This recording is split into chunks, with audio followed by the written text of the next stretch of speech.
of his instruction. In other words, that there was no way that we could sidestep what he was saying by suggesting that somehow or another he was lost in a cultural time warp, and that had he been living today, he would not have written as he did. In verse 14, Paul is referring to the tragic consequences of woman breaking out of the pattern that God had established, insofar as she led rather than she followed. And that's his point of emphasis here. She should have been following, and she took the position of leadership.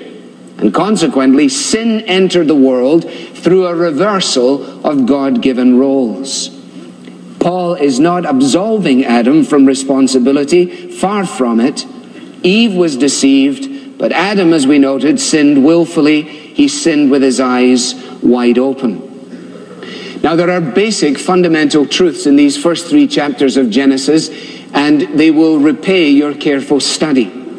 Amongst them, we notice this, that although she was created second, the woman sinned first. Although she was intended as a helper for her husband, she instead led him into sin. And besides being responsible for his own disobedience, Adam failed insofar as he failed to take the lead in doing what was right. He abrogated his responsibilities just as much as Eve superseded hers.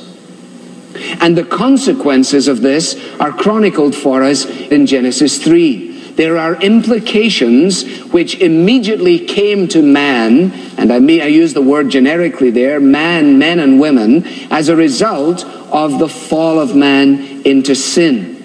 Prior to the fall, and it's important to understand that it was prior to the fall, women's principal task was childbearing and the care of her family. There will be people who come to you and say, the only reason that it is the way it is because of sin. But if there hadn't been sin, then it wouldn't have been this way. Just read your Bible and you'll be able to respond to that.